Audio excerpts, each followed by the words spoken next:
I won't tell you. But it is quite a journey they undertake.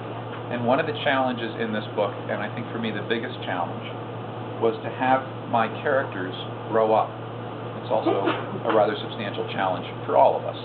But I mean literally grow up, from age 10 to age 18 to 20 to 25, to keep their voice right and to know that they're the same people. So what's happened in this, and this is the last section I'll read, and it's quick.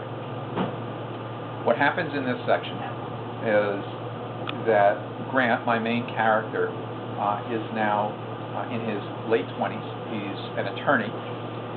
He is struggling with that which happened that I will not discuss with you, and hope that you read the book. And he needs a break. And it's very clear his friend Hannah, who you met a little bit in this reading, has urged him to take a break. Everybody has urged him to take a break. And in this book, in some ways in my life, when you need a break, you go into the woods. That's where your peace is. So he's gone into the woods. He's been given a small cabin to use, and he's there trying to get a moment's peace. My as yet unpacked suitcase sits at the edge of the bed.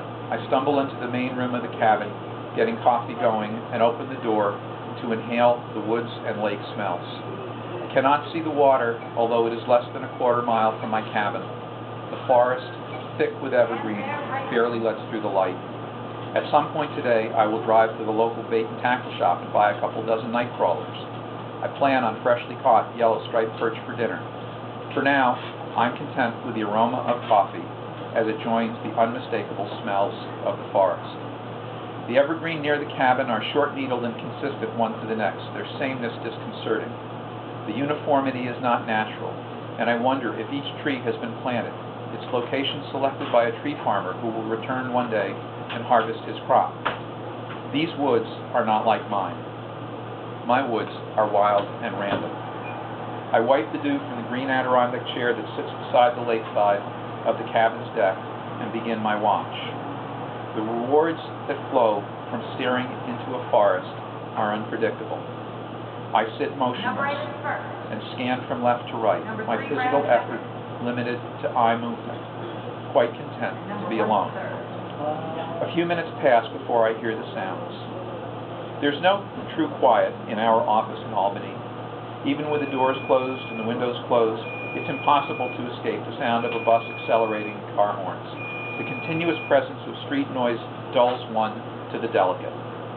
Freed from urban clatter, I begin to hear the forest. It is full of life and movement, of things that fly, crawl, and scamper on tiny feet. I have been longing for that special place and special peace only woodland brings.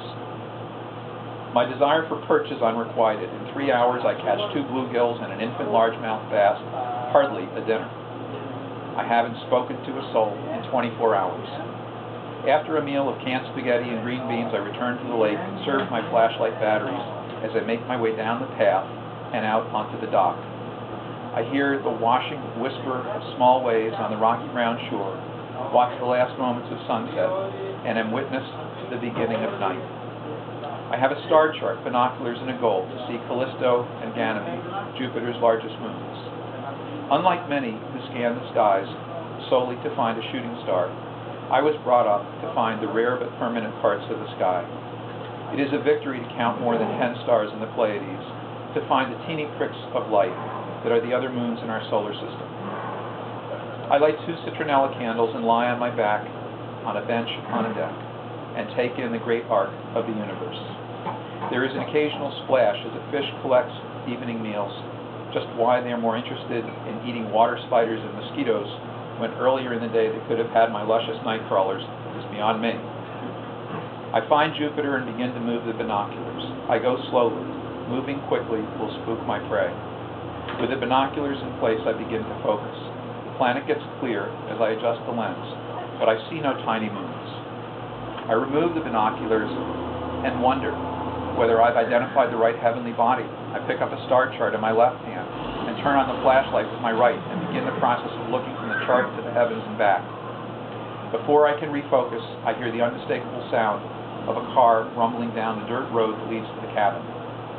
The door closes and I pick up my flashlight. I enter the woods, flashlight in hand, and I'm not surprised when I hear the first call. Grant! It is Hannah. I have practiced law long enough to know there's no point in calling out, "Is everything okay?"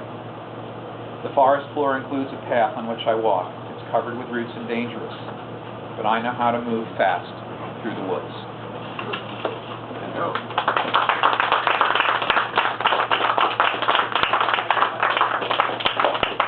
So thank you for coming, Jamie.